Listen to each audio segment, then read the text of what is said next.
Hi, my name is Heather from Arthur's Knitting Business, and in this video I want to show you how to cast on. So to cast on for knitting, I've got a couple things in front of me. I've actually got a crochet hook, which I'm going to come to later on, but I've got a ball of double knit yarn, also known as DK, and I've got two single point needles in the size of 4mm.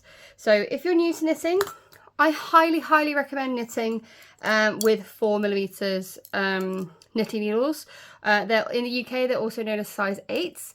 I meet so many people who say that they're giving it a go using the chunkiest needles that they can find. Actually, they're more fiddly.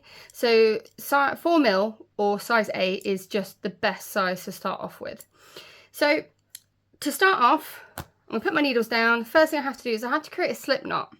So to create a slip knot, there's loads of different ways to do it. I choose to do it in the most awkward way possible because I like to give myself a challenge, and I love cat's cradle.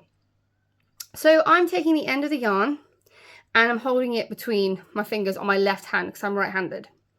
I'm then going to take my right hand, I'm going to pinch onto that yarn and gently pull it outwards. So I've created a V. I'm now going to flip that V over, so I've got a strand at the bottom, a strand at the top, which creates an X. Now this is a cat's cradle element. I'm now going to use my thumb and index finger to go over the top strand and grab that bottom strand, which when I do and I pull it, it creates a slip knot. So, and it's called a slip knot because if you pull at either end, it will just come undone. So once again, I'm going to hold the yarn in my left hand between my thumb and fingers. I'm going to use my right hand. I'm going to pinch the strand of yarn, pull it away, creating a V. I'm then going to put my middle finger inside. This will help to flip it around. So I've now turned that V into an X. I've got a strand at the bottom, strand at the top. I'm going to put my thumb into that loop now because I'm now going to go over the top strand, grab the bottom strand and pull through, and that creates my slip knot. I'm now going to place that slip knot onto my left needle and I'm going to tighten it. So this is now my first stitch of my knitting. Now I've got quite a long tail end here. That's not a bother. You've just got to make sure that you don't knit with the tail end by accident. If you do have a pair of scissors handy, I would be tempted just to give it a little snip, just so you don't get confused later on. So I've now made mine a little bit shorter. Speaking of tails, we've got two ends to our yarn. We've got a tail end, which is this end here, and we've got the yarn end. This is known as the yarn end because it is attached to the ball of yarn, which is why it is the yarn end. That's better. So we're going to cast on. This slip stitch is now our first stitch, and we're going to add some more to our left needle. To do that, I'm going to take the tail end and I'm going to wrap it round my index finger, my middle finger, sorry, and I'm going to hold the bottom of it against the needle. So basically, it's not going anywhere. It's not living freely. It's trapped. That's a good thing. That's a good thing. And I'm going to keep this slip stitch near the top of my left needle because this is going to make it easier for me to cast on. I'm going to pick up my right needle and I'm going to place the needle underneath that slip stitch. Underneath. So you can see two bars there. That means I've gone completely underneath. I'm going to take the yarn. I'm going to wrap it around. I go from the back of the needle to the front. Now I'm going to keep hold of the yarn. I'm not just going to let it go because it'll be loosey-goosey. I'm going to keep hold of it. Not so tight that I'm strangling it, but just tight enough so that the yarn can still move quite freely. And my index finger on my right hand is going to go at the top of my right needle. Because what I'm now going to do is I'm going to bring the yarn that I've just wrapped around that right needle underneath that stitch on the left needle. And then I'm going to hook it onto the left needle. So now I have two stitches. That's now my second stitch. So I'm going to show you once more, and then I'm going to show you something with a crochet hook. Place the right needle underneath the top stitch on your left needle, underneath. So you should see these two bars. Get your yarn, wrap it around from back to front, Keep hold of the yarn, don't just let it go. Right finger at the top, right finger, index finger, and then we're going to bring that stitch or that yarn underneath the stitch on my left needle and hook it over. Once you've done 3, you should be safe to now you let go of that tail end. The only reason we hold on to it is because if we don't, with the first couple stitches, they become too loose and they do just fall off. So that's why we did that.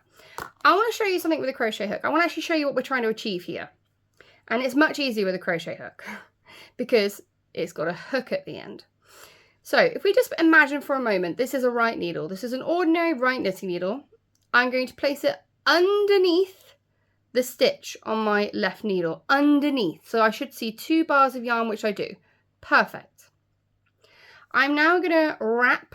See, look, I grabbed the tail end. See, that's why you want to keep it nice and short. I'm going to grab the yarn end. I'm going to wrap it round my right needle, going from back to the front.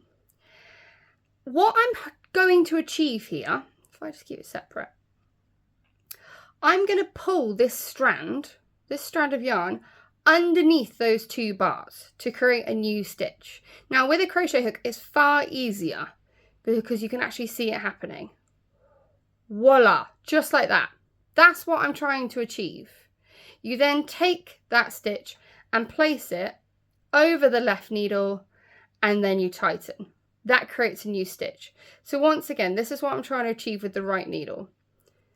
Underneath the 2 stitches, underneath the top stitch, so you get those 2 bars underneath, wrap the yarn around, back to front. Now you want to bring this yarn underneath that stitch on the left needle, underneath, like so. That's what you want to achieve. That's what creates this new stitch on my right needle that I'm now going to put onto the left. Now, I know you're thinking, why don't we just do the whole thing with a crochet hook? You're more than welcome to if you find it easier, absolutely. But we've got to do that process with this, a flat-ended needle, a pointy-tipped needle. So what I like to do to help make my life easier, I place the needle underneath the top stitch on the left needle. I get my yarn, I wrap it round, back to front. Now, I'm holding onto this. I'm not letting it go. I keep it between my middle finger and my index finger. No, I don't. My middle finger and my ring finger on my right hand, because I'm right-handed. My index finger is now going to go to the top of that needle. And if you notice, by magic, I'm now pulling autonomously. I don't even think about it. Your hand is going to want to do this. As soon as you put your index finger at the top of that needle, your ring finger and your middle finger is going to bring that yarn downwards. And that just means it will be easier to then push it underneath and through that bottom stitch and then hook it on.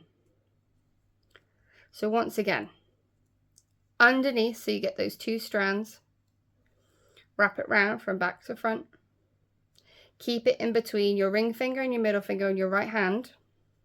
Index finger goes at the top of that right needle and you're going to push it through using the tip of the needle. And you can do that because you're keeping your index finger at the top, and it just makes life so much easier. So I've got 2, 4, 6, I've got 7 there. So I'm just going to go for a few more and I'm going to do it at different angles so you can see what I'm up to. Now then, you're probably thinking, hold on a minute, you didn't use your index finger there. I did. I used it on my left hand. So as you get used to it, you'll find what's more comfortable for you. So for me personally, when I'm casting, sorry, you can see that. When I'm casting on, I actually use the index finger, my index finger on my left hand to help push it through. It's whatever is easier and more comfortable for you. But the message here is, it doesn't matter what finger it is on what hand, you need to keep a finger at the top of the right needle so that the yarn will not fall off and it's easier to push it through. Now the final thing I want to talk to you about before you give it a go, if you haven't already started, is something called tension. You want to keep a good loose tension on your yarn, and what that means is your stitches should move freely. Not so freely that you could just point your needle down and they're going to start tipping, but free enough so if you want to move them, you can without a fight.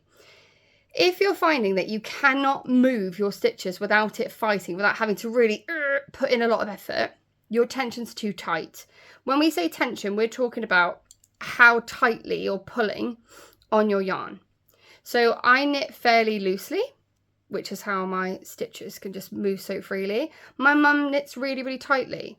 So if we were to knit a square of 10 stitches by 10 rows, like using the exact same needles, the exact same yarn, hers would be a little bit smaller because she's a tighter knitter than me.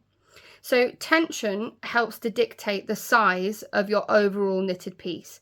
So because I'm a bit of a loose knitter, I hold my yarn fairly loosely. It means that whatever I knit might be a little bit on the bigger side. So that's what we mean by tension. It's how tight you're holding the yarn, and that will dictate the size of what your work will actually be. So there we go. That is how you cast on. What I would highly recommend is I'd cast on 10 or 12 stitches. I would then take them off. I would then undo them, and I would start again.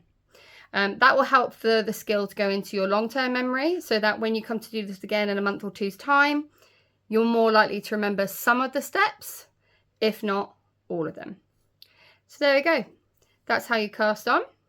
I hope you give it a go, and I hope you sincerely enjoy the process.